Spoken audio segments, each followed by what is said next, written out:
On October 27th, 1881, Drugliver Fortuyn, first officer of the Koning der Nederlanden, sat down to write a report to the owners of the ship that he had been recently in command of.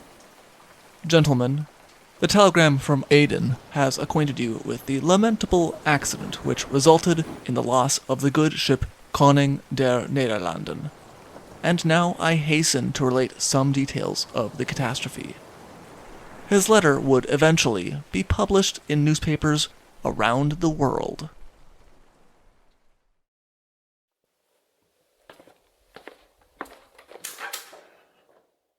Hello, and welcome to the Shipwreck Archive. Thank you. Would you happen to have The Lost Boats of SS Koning der Nederlanden? Here we are. Enjoy!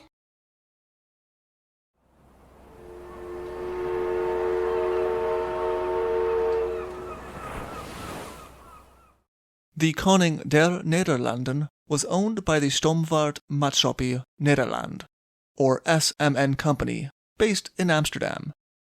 It was to the directors of this company that Drugliver Fortuyn addressed his letter. The 3,060-ton single-propeller steamship had been built for the company in 1872, and it would be one of their first ships to offer the opulent first-class accommodations that were beginning to come into fashion at the time. It featured a grand staircase, an airy dining room with windows that offered views of the ocean, and a promenade. The second class of the Koning der Nederlanden was still of the old-fashioned dormitory design, with a separate dorm for unmarried women, reflecting the ship's position in the middle of shifting transatlantic ship designs. Near the second-class accommodations was an area for the soldiers that the Koning der Nederlanden could be expected to carry. The Koning der Nederlanden had a fairly uneventful career until in 1881 she departed from Amsterdam on a routine voyage to Batavia and then back to Amsterdam, under the command of Captain Bruins. Her arrival in Batavia was also uneventful, and she began her return voyage with a total of 213 people on board, a number that included passengers, soldiers of the Dutch East India Company, and the crew.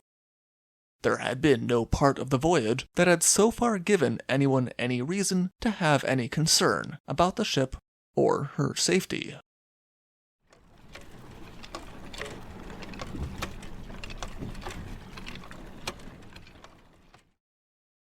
On the 4th of October, 1881, the Koning der Nederlanden was steaming against a heavy southeast swell. But First Officer Fortuyn would report that the swell was not seeming to have an impact on the working of the engines. It was therefore noticeable when, at 8:45 that night, the engines suddenly started to race, and this was accompanied by a rumbling sound and bumping in the stern of the ship, which Fortuyn compared to the feeling of a ship striking a coral reef. The chief engineer stopped the engines as quickly as possible, and an inspection was made. The news the chief engineer brought back was not promising. The propeller shaft was broken, the main boss had been pushed forward about an inch and a half, and the ship was taking on water. The water was rushing in, they would later discover, but for the time being, they only knew that there was some water in the hold. It was hard to tell the extent of the damage that had been caused by the breaking of the shaft. It was now dark, and the seas were high. Though both the captain and the chief engineer strained to see what had happened from a small gig they had launched, they were only able to tell that some of the rivets had been forced out of the stern plats, and the propeller was now aft, and higher than it should be. In the meantime, all of the sluices and doors on the ship's watertight bulkheads were closed. With the propeller broken, it was decided to disconnect it, and the power that had been going to moving the ship was now instead directed to the steam pumps and bilge circulation. Around 10:30, the engines were started again, but while this gave them hope for a little while, it soon became clear that the water was gaining on them. The water poured from the powder magazine and aft storerooms into the aft hold, and then as the night wore on, it began to flood the engine room and stokehole. Eventually, the lower fires were entirely submerged, and the floor plates shifted due to the now heavy rolling of the ship. It was no longer possible to feed the fires. Around 5 a.m., it was clear that they were about to lose the engine entirely. Hand pumps were not neglected, and the night was spent with the crew and soldiers working the hand pumps and throwing cargo overboard from the aft of the ship in the hopes that they would be able to make the ship list to starboard and the aft of the ship to rise, both of which would help with removing the water from the ship. As dawn broke, it became increasingly clear that there was not going to be anything that would save the ship. The evacuation began.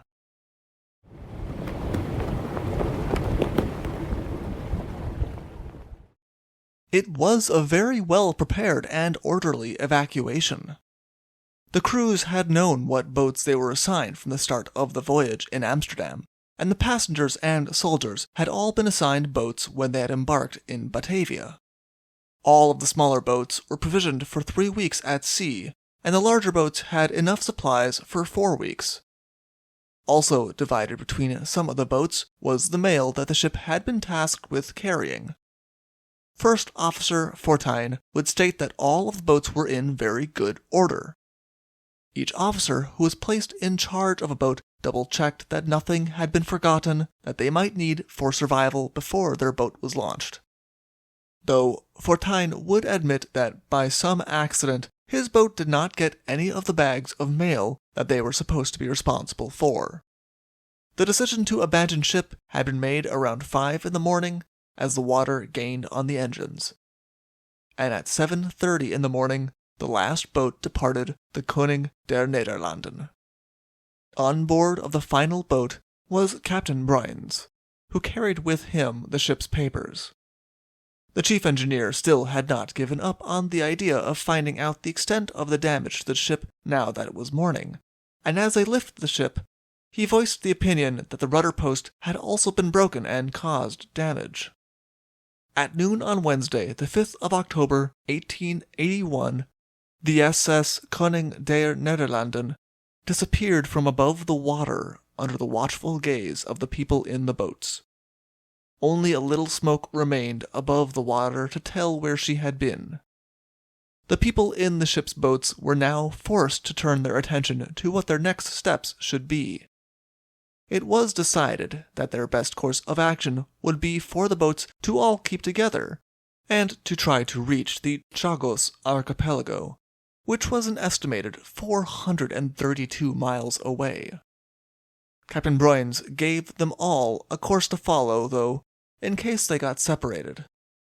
This turned out to be good foresight, because during the following night, the boats faced heavy seas, storms, and darkness.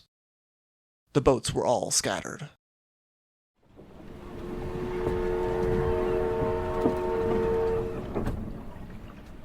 First Officer Fortuyn reported that, while the rain was inconvenient, it also was welcome, because it helped them replenish their water as they followed the course set for them by Captain Bruins. Fortuyn would estimate that they were making a good pace at around 30 miles a day, and their boat was handling well, in spite of the poor weather. At 6 in the morning on the 11th of October, they suddenly had a reason to change course. The man on lookout duty announced that he could see a sail in the distance, and they immediately headed towards it, hoping that they would be seen and picked up. The sail was discovered to be the British steamer, the Wibberton, under the command of Captain Blackland. At 7:30 in the morning, the boat under the command of the first officer was picked up, and the castaways were welcomed on board, and treated kindly by both the passengers and crew. The number of unexpected guests that the Wibberton suddenly welcomed was 38. The first to be found from the SS Koning der Nederlanden, and the first that anyone from the public knew of the sinking of the ship. It was noted in particular that on board was a baby of 4 months old. Everyone on board made a difficult voyage in a small boat, but they were all healthy, and simply happy to be rescued. In total, they had traveled 190 miles from where the SS Koning der Nederlanden had gone down, and their course could have put them in the middle of the Chagos Islands had they been forced to travel the whole distance. Fortuyn expressed his complete confidence that they would have been able to reach the Chagos Islands if they had traveled for another 8 days. Fortuyn had an estimate of where he thought the other boats should be if they were also following the course given by Captain Bruins, and the Wibberton cruised the area until it got dark in the hopes of finding any of the other boats. But they did not find any, and were forced to give up the search. Fortuyn had not given up the idea that the other boats were all fine, though. Just because they had been the first boat to be found did not mean that they were the only boat to have weathered the storms. The Wibberton brought the shipwrecked sailors to Aden, where, as the first to arrive, the first officer had the duty to telegraph the ship's owners and let them know that the SS Koning der Nederlanden was gone. He also put pressure on the government in Aden and the governor of Batavia to send out ships to search for the remaining boats.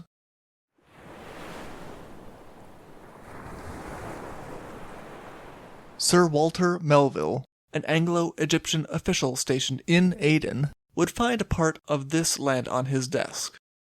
Not only was he a British official who oversaw British shipping interests in the region, and the survivors had been brought by a British ship, but he also had taken charge of the vice-consulate for the Netherlands at the time with the consent of the British government. To oblige a friend who was going on leave, Melville had taken on the task with the expectation that it was mostly going to be the easy job of overseeing pilgrims from Dutch-controlled areas on their way to Mecca. Instead, he found that he now had to find a ship to send out in search of survivors from a Dutch ship, and there were no warships stationed in Aden at the time. A man-of-war stationed in Colombo was sent out instead, and the Dutch East India Company steamer Madura was also sent out from Batavia to search for survivors. Both ships were incredibly well supplied, to the extent that it was commented on by the papers, but they had a large area to search in the hopes of finding people in small boats. First Officer Fortuyn repeated his belief that they only needed to look around the Chagos Islands, and that they would find the rest of the boats. It turned out that, at least in the case of Captain Bruins, he was correct. Captain Bruins, like First Officer Fortuyn, had found his boat separated from the others during rough weather. It was raining heavily enough that it was not possible to keep a signal lamp or compass light burning, and all of the boats had scattered. Briefly the next morning, they were traveling alongside the boat under the command of the third officer, but that night they were again separated, and they did not meet with any of the boats again. Allowing the northwesterly winds to determine his destination, the captain determined to aim for the Perros Bajos, a part of the Chagos Islands. At 4 p.m. on the 18th of October, matching exactly with the first officer's estimate for when the boats should start arriving at the islands, Captain Bruins anchored his boat behind Isle Diamant.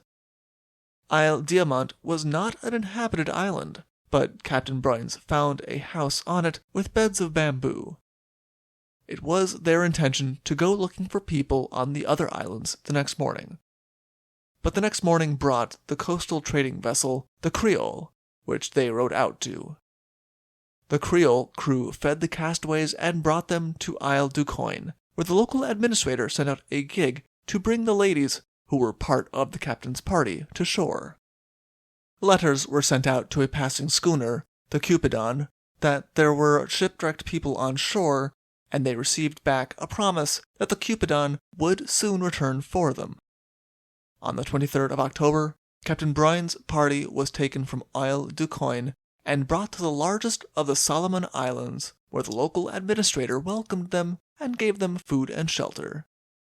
They were still not certain of their path home, until on the 1st of November, a steam whistle and a gunshot was heard, and the Dutch East India ship, the Madura, came into sight. The rescue ship had found them. As was the case with First Officer Fortuyn's boat, there were no ill health effects felt by the people who had been in the open boat for so long. There were some people on board who had already been sick, and it was commented that neither patient had healed during the voyage. But this, it was admitted, was not a surprise.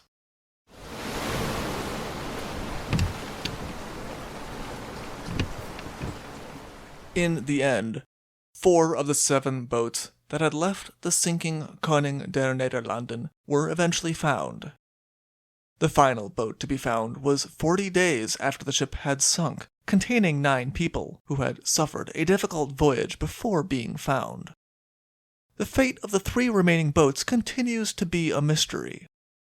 In total, 124 people were rescued, and 121 people disappeared completely. No signs of them ever being found by the ships that dedicated weeks to looking for them before finally giving up and admitting they were lost forever. For more information, please see the Mount Alexander Mail from the 2nd of January, 1882, or see our other sources in the description below. Thank you for listening. Thank you for visiting the Shipwreck Archives. See you soon.